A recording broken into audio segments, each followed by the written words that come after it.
So it now gives me great joy to introduce a regular Wednesday evening participant and our most prolific presenter of feature presentations, Katie Carlson. This evening marks Katie's 15th contribution as a feature presenter. Katie was appointed to be the first director of wellness initiatives for the Marion County Sheriff's Office last year. Previously, she served as public information officer for the sheriff, a position she assumed in 2012. Katie finds peace and balance through yoga practice and great joy in sharing her practice with others. Katie completed a 200-hour yoga teacher training at City Yoga in 2019 and is currently studying and practicing for mindfulness teacher certification through the Engaged Mindfulness Institute. Well, again, Katie, welcome. Thank you so much for offering to be with us tonight. Thank you so much. Good evening, everybody, and thank you for having me again, especially on this special day, because is it not our 100th call? Yes, it's our 100th call. And so to say that I'm grateful for this community, for the support, for the resources and the practices that these calls have given me and many others is an understatement. But I really want to say thank you to Robert Olemiller and John McAdams for their incredible efforts over the past almost 2 years. And of course, also want to thank the Center for Mindfulness and Public Safety, including Fleet, Vita, their entire staff, and really, I just can't imagine the impact. Couldn't have ever imagined the impact that this organization would have on my life when we started these calls, or when I first started on them. So thank you so much. Tonight's presentation is called Strength and Ease, Balancing the Energy of Effort. And we're going to be exploring the concepts of Sira and Sukha in yoga philosophy, and how Sira and Sukha can apply not only to a yoga practice or any physical practice, but also to our mindfulness meditation practices and extend into our daily lives. So in the Yoga Sutras of Patanjali, it stated that postures, meaning yoga postures, should be stable and comfortable. And so Sira means stable, or many like adjectives, including effort, strength, steady, steadiness, etc. Sukha means comfortable or ease, relaxed, open. So one of the reasons I enjoy talking about Sira and Sukha so much is because, in a way, it stands in contrast to a lot of the other content that I've shared regarding yoga. So often in our environment today, there is pushback, which I welcome, from the industrialization and cultural appropriation of yoga culture. In Western cultures, a really big emphasis is placed on yoga as exercise, ignoring most of the other aspects of yoga, including pranayama, or breath work, which we do on these calls, dhyana, or meditation, which we do on these calls, and its philosophy, including the yamas and the niyamas, all of which I've reported on to this group. The physical postures that we think of as yoga, when we think of yoga in our heads, is called asana. And those are absolutely important, but they're just one piece of a much bigger way of life. And so, in these calls and in a lot of my work, I've tried to make efforts to draw awareness to the other aspects of yoga besides asana. Sira and Sukha, however, are made in direct reference to asana and, a series of physical yoga poses. So what does it mean to find Sira and Sukha, strength and ease, in our yoga practice, to find both comfort and stability? That's what I'm going to be talking about for the next few minutes. Afterwards, we're going to practice Sira and Sukha together, first in a short seated yoga series, followed by a guided meditation, because as John said, I am in meditation teacher training now too. Like most of yoga philosophy, Sira and Sukha, and also very similar to our mindfulness practices, Sira and Sukha are an invitation more than a command, an invitation to explore, an invitation to really sense deeply into our own bodies and our own lives, and to figure out what works best for each of us as individuals, to figure out our own way. Especially when practicing asana, a series of yoga poses, and especially in a group setting, it's vital for students to know and for teachers to share that every one of our bodies are made differently. We could practice yoga next to another person that's the same weight, the same height, and our poses may look very different from each other, and that's totally okay. While we can compare height and weight, we can't as easily compare what our joints and what our ligaments look like inside, or the years of practice perhaps that each of these people is coming into this practice, that particular practice with. So when we're finding Sira and Sukha, finding what Sira and Sukha is for one person is going to be completely different for another. Of course, a consistent practice, coming back to your yoga mat, coming back to any of your physical practices. And when we're referring to meditation, coming back to our cushion has a significant impact on what begins to feel stable and comfortable for one person. So I'm going to risk looking a little bit silly to do a couple of demonstrations here. So please just give me a moment. I am going to, and luckily you guys don't have to do this. We're going to do a little bit of seated stuff later.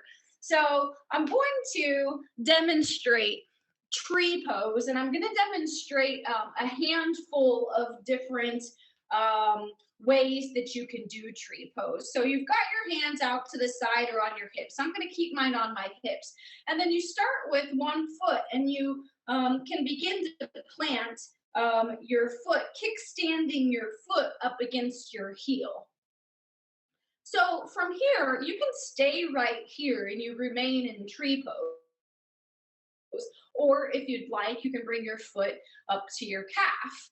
And oops, and I'm on carpet, I'm not very used to it. And that's still tree pose. If it's in your practice, you can push your leg into your inner thigh. If that's in your practice, your hands can come down by your sides.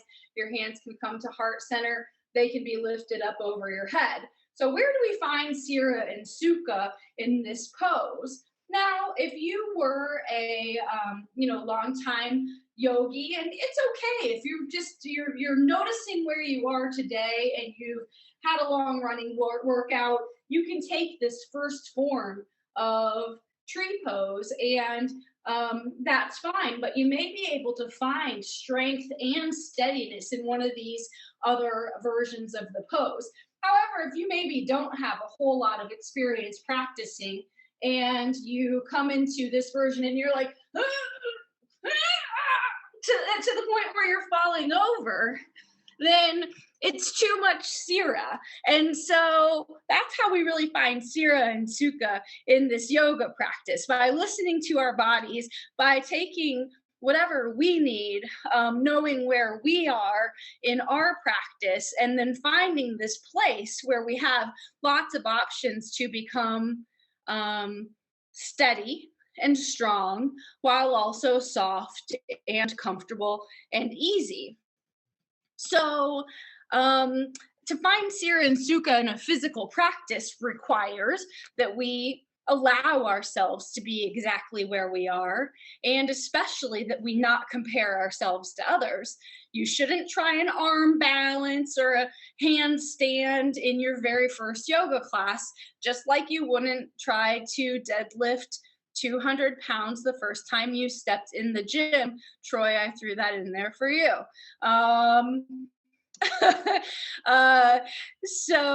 But finding Sira and Sukha is not just an easy way out. It's not just finding this easy or this comfort.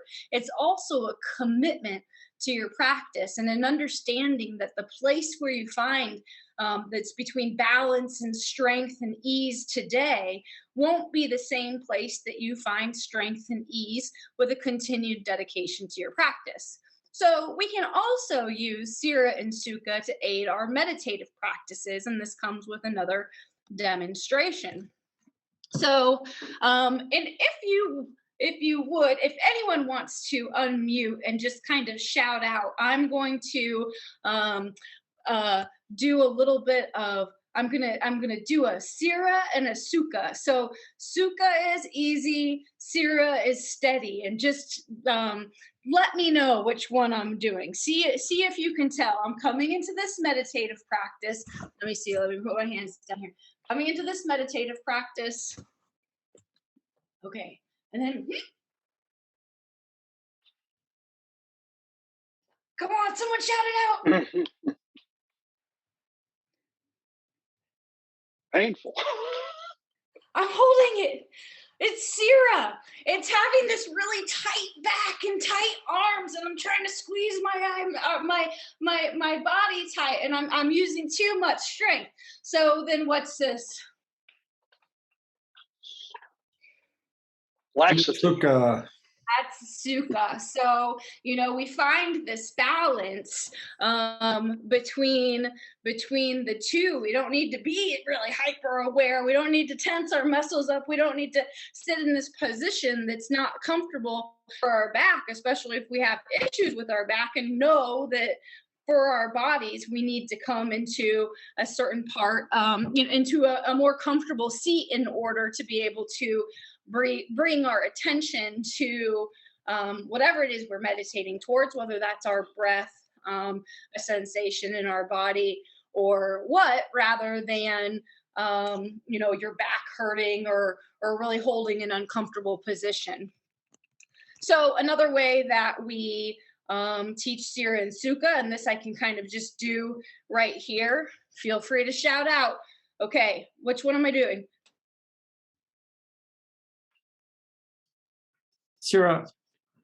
Yeah, holding my eyes super tight. Okay, and then now what? Sukha.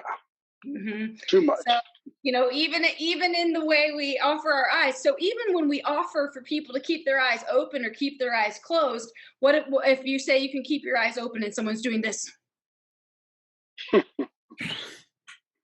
Sira, right? Like you're not. We suggest people keep their eyes open and look down at the ground. And then Sukha, if you have your eyes open, just wandering, kind of letting your eyes wander, not keeping that soft gaze. So we find a balance between all of these, between these softness and these steadiness. And we even often will mention it as soon as we enter into a meditative state, or start to offer a meditation, asking people to find a posture that is both dignified and relaxed.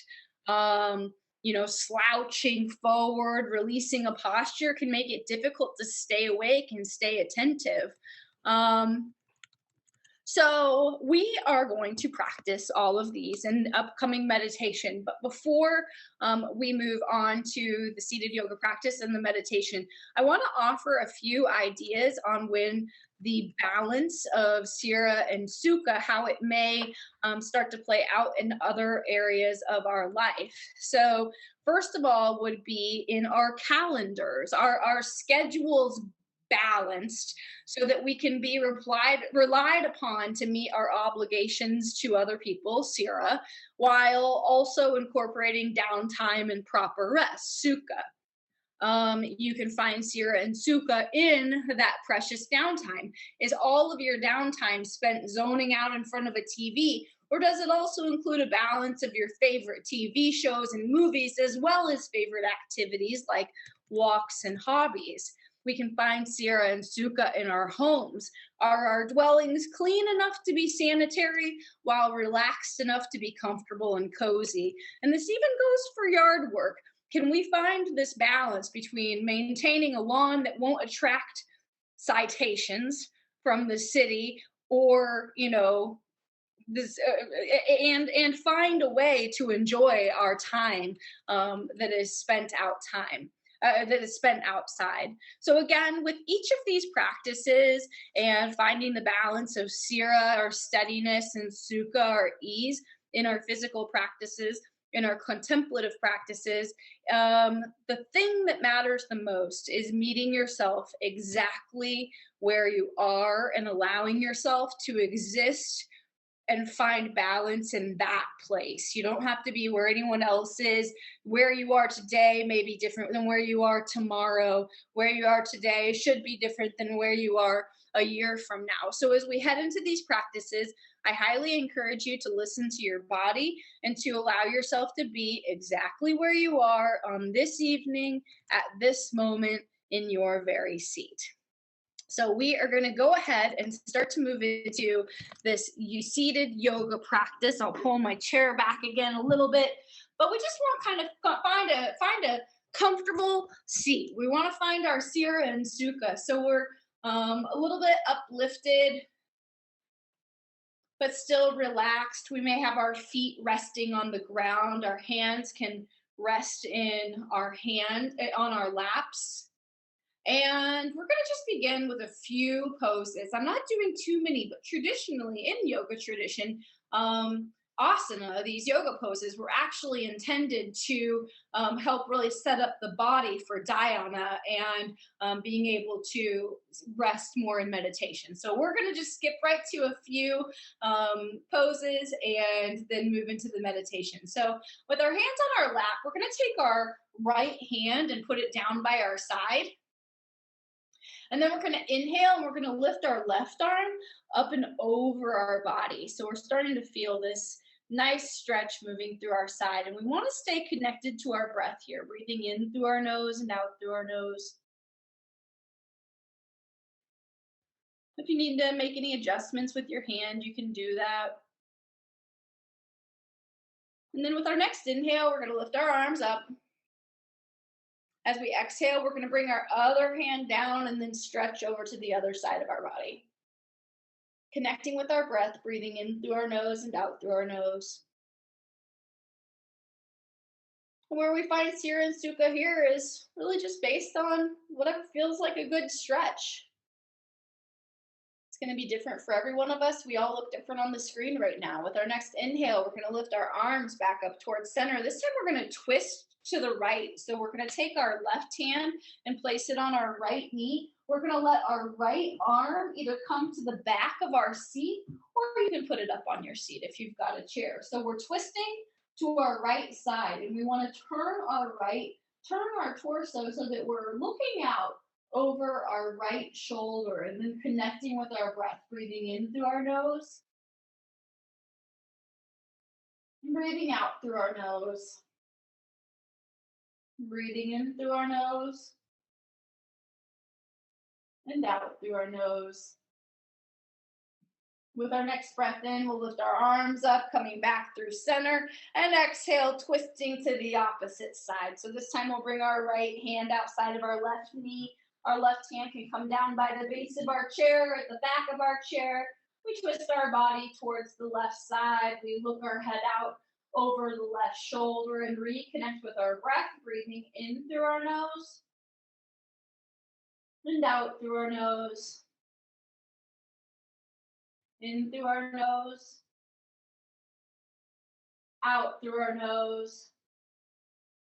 And with our next inhale, we're going to lift our arms back up through center and exhale, bringing our hands back down by our sides. So from here, we're going to take our right leg and we're going to cross our right leg over the top of our left knee. And this is another place where where everybody's going to have to feel what really works for them. All of our joints and our legs are different. All of our bodies are made up differently. So with resting our hands on the leg, we're going to take a big inhale here through center and then exhale and fold over our leg just as slowly. But this doesn't have to look like anything. We're just starting to release our back and release our neck just as much as it wants to release. Just really listening to our body, finding our own Sira and Sukha in this pose. Where can you find steadiness? Where can you find ease? Does this feel good? If it doesn't, you might need to back off. If you're not feeling much of a stretch, you might need to take it a little bit deeper. Just staying connected with the breath here. Breathing in through your nose and out through your nose. And with our next inhale, starting to come back up. Now we'll uncross our legs And we'll bring our left foot over our right knee. So crossing the other leg. We want to kind of come up through center, finding that same position, that flat back, that regal yet relaxed back. And then with a hinge in our hips, starting to fold over our leg here. Eventually, just releasing our neck, releasing our back, folding over our leg, connecting with our breath,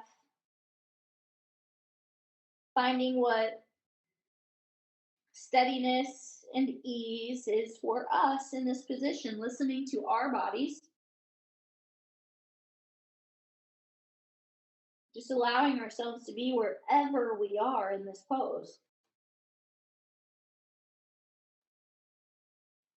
Staying connected to our breath with our next inhale, we'll start to lift back up.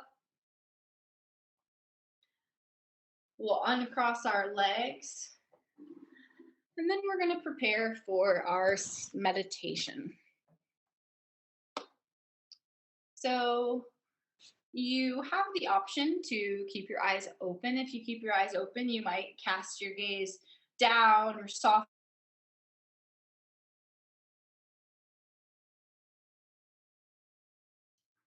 Katie, we lost your audio. Katie, can you hear me? Regal that makes us feel sturdy, but still soft and relaxed. We might let our feet come down to the floor. We can let our hands rest in our lap or wherever your hands feel the most comfortable. And we're just going to start to notice our breath without making any changes to it.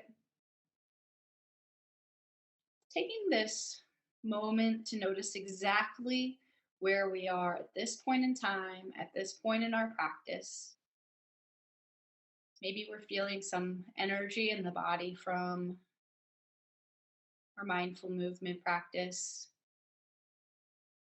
Maybe we're feeling some energy from something that happened earlier today or something that'll happen tomorrow. Just beginning to notice where we are, what's going on with us, and just allowing ourselves to be right here, right now in this moment, not trying to shoo anything away, just accepting exactly where we are.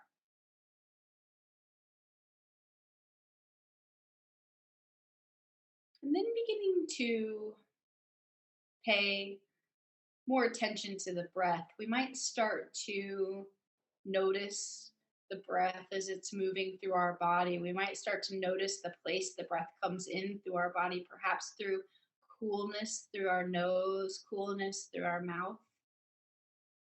We may notice the sensations that the breath creates inside of our lungs, inside of our rib cage, inside of our torso with this full deep breath in. We may notice the sensations that occur in our body as we breathe out.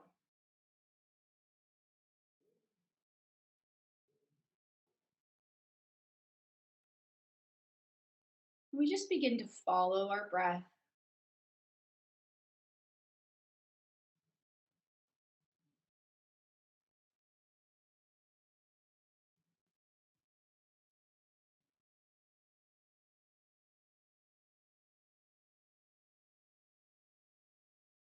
And our minds already may have started to wander. That's okay. That's what minds do.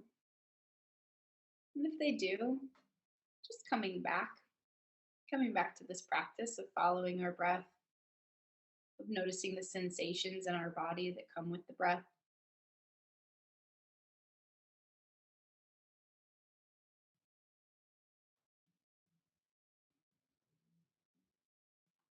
And then we may start to shift the anchor of our attention from the breath to different points of our body, noticing if there's any point of our body that serves as the most comfortable anchor. Maybe it's your feet touching the floor. Maybe it's the feeling of your seat on the chair, your hands in your lap.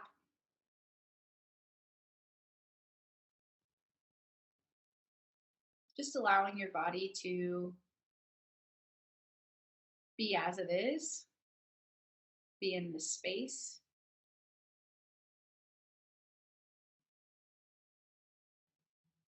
Perhaps noticing some warmth that comes between your hands in the lap. Perhaps noticing the sensation that comes from the floor and your feet, or your feet inside socks or shoes.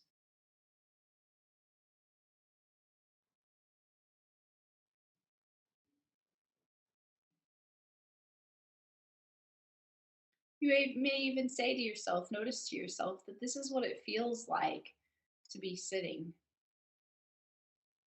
taking in all of these sensations that make up the act of sitting, knowing that right now you're sitting and that this is what it feels like.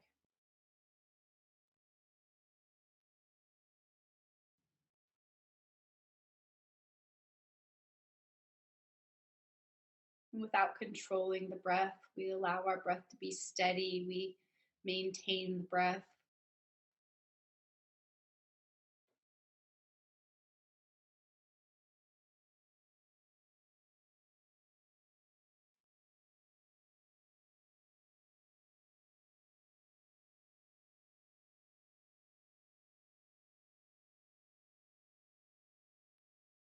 And then we may begin to shift our focus once more, this time perhaps to the sensations of hearing.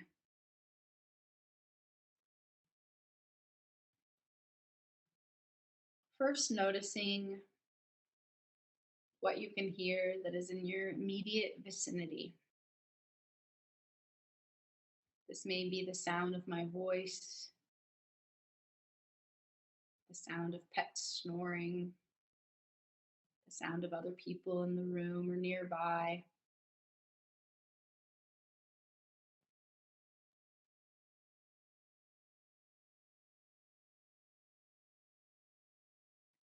And then we can begin to expand this sensation of hearing to notice what we might hear that's a little bit farther away.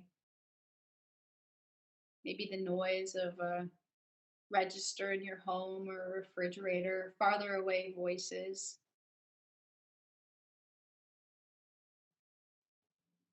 maybe birds, people moving.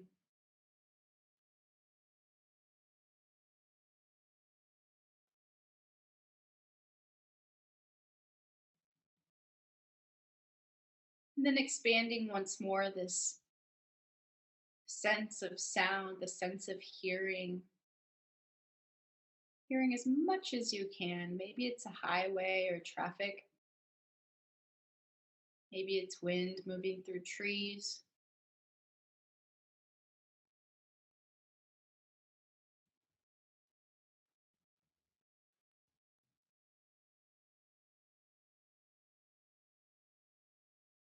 And if your mind's wandered, just allowing it to come back to this sensation of hearing. You can listen to something close by. Maybe your sense of hearing wants to settle itself on something far away.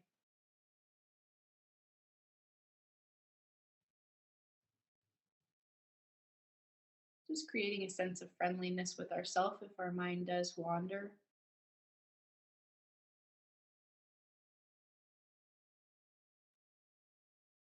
And then beginning to encompass with our attention our entire body.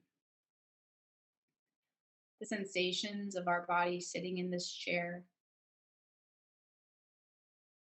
the sensations of the breath moving in and out of our lungs, passing through our nose or mouth,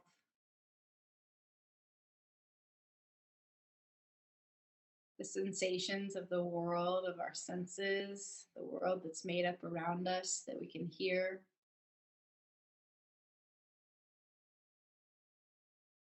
just taking in these levels, these different anchors in their entirety, and this sense of global sensing, allowing it all to be a part of your practice, allowing it all to be a part of your focus, gently reminding yourself or bringing yourself back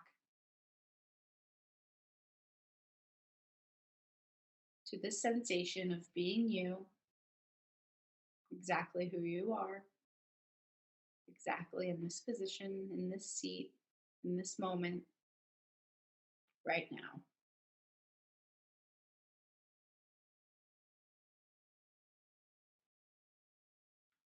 And so we'll close this meditation. You might start to flutter your eyes open if they're closed.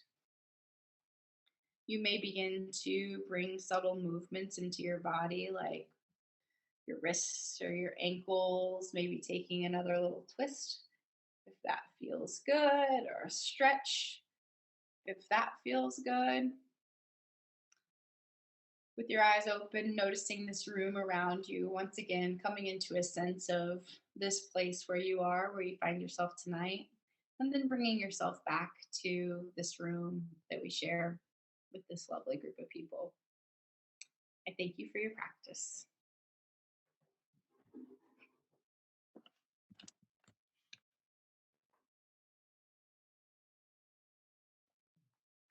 Thank you so much, Katie. Thank you for your presentation and your offering of yoga, and the practice was lovely. Are you okay if we open up the channels for uh, Yeah. questions, comments? So please, whoever is interested in engaging, you can unmute your microphone or you can come into the chat, however you feel.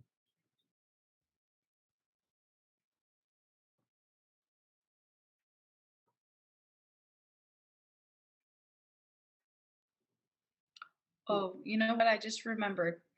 I had a quote that I meant to close with, and I don't Oh, have it. I want to leave everybody with this, okay, before we get started, because I love it. okay. From the writer Yersa Daly Ward. And she said, and sometimes you meet yourself back where you started, but stronger. And I just think that that's an amazing quote. I think it's such a good quote for Sira and Sukha because, life is secular. And, where we are today isn't necessarily where we are tomorrow, where we are yesterday. Where we are today could be where we are in a year from now, but let's hope stronger, right? I mean, sometimes we end up back in these places and into these same positions, and something happens. And Troy, I actually thought a lot about you when I was writing this one, because you can, when you're having this practice, this like what you do, what you train, and you're doing something, but then you tear something, or life happens and you get out of it and you have to start back over, but you get back into this practice. And so you get back into the practice, so you might not be where you were the other day. When you get back to that place, just because you're at the same weight or able to do the same pose doesn't mean that you haven't, that things haven't evolved in other ways in your life. And so I think that that's what's really neat about Sira and Sukha, is this balance and this kind of continual check-in with ourselves about where we are at that moment, and honoring it. So anyway, thanks for letting me include that quote. I meant to do that. I like that quote.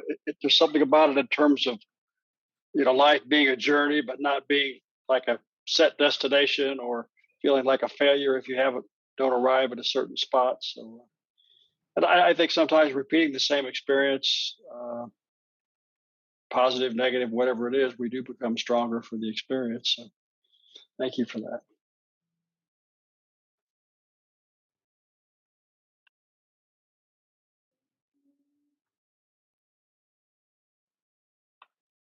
Yeah, Katie, I did like the the difference between the two, because that does fall into the weightlifting world. And any technique, when you start to see somebody struggle to hold the pose, they're holding their breath and they're losing focus. Even though they are focused, they're just, I think, possibly over focused. So just trying to get them to relax a little bit and then come out of that stress face, as we call it, or the squat face, when you squat real heavy and your face just changes. So trying to stay Yeah.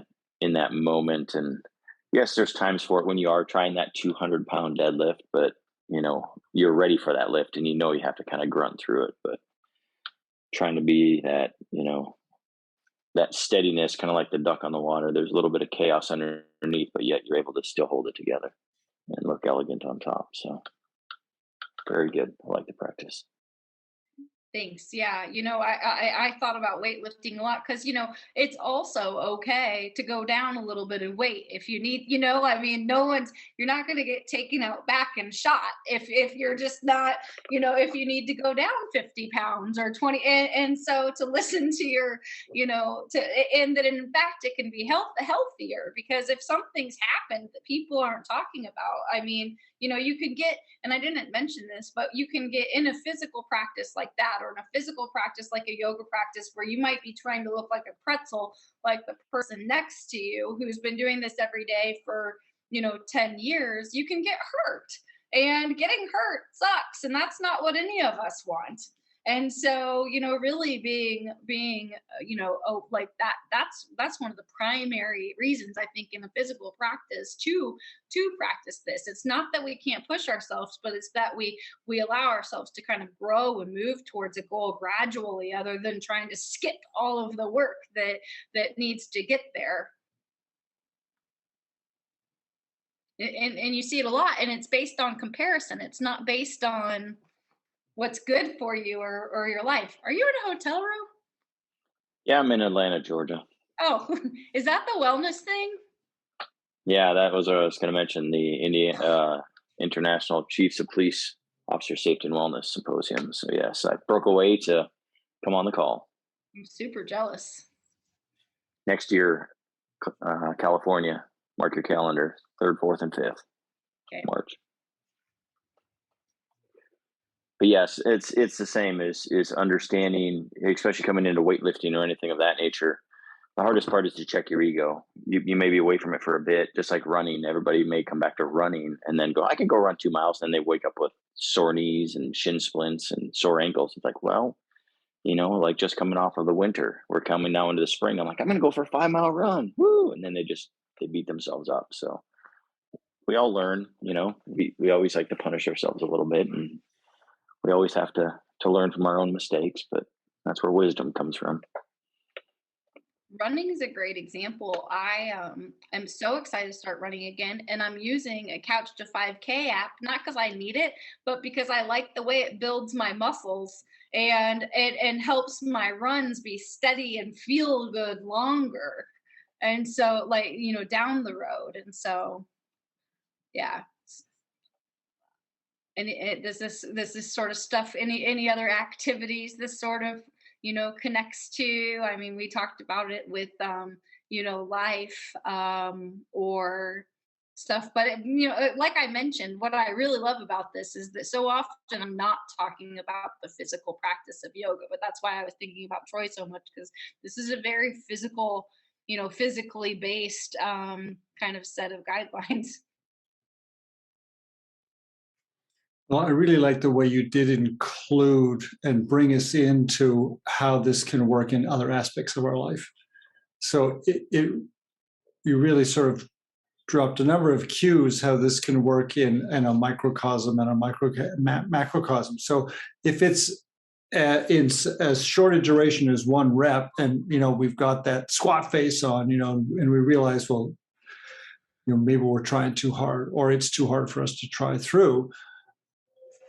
And then it can expand into, well, we need to recover, right? If we do a workout, then we're going to need to take another day to recover before we can get back in and be strong and at ease. And I just love the idea of the calendar and how to sort of sort through your calendar. And it reflected with me a little bit some of the discussions we've had around boundaries and kind of like making boundaries for yourself. Like if we can't say no to ourselves, we're not going to get anything done, right? Well, it'll all be instant gratification. But if we can't say yes to ourselves, where are we going to find joy and comfort and relaxation in our life? And I just love that framework, the way you set that up. In boundaries with other people too, I mean, when there are people, there are some people you just really would be really hard to get rid of, but there are others that are less hard to get rid of, that are always suka, or that are always Sira. And it's like, I think we can expect, in some of our relationships to find some steadiness and ease with other people, in our friendships, where we have choice, in these relationships. Mhm. I also think that I'm hearing that one could sort of open up the definition around steadiness and strength. And Troy alluded to, wisdom coming out of the experience of paying attention to that.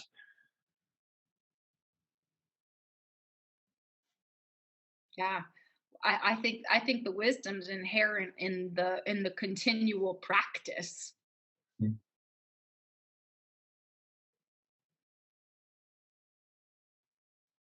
The first timer at the gym's not going to have with them the wisdom of someone who has been doing that stuff for years. Sure, that wisdom comes from learning from others' mistakes, not just your own. We can become smart by learning from our own, but that wisdom comes from learning from others. And that's the hard one to get. It takes a while. We see that in the academy of just, let you bang your head a few times and eventually you'll learn. So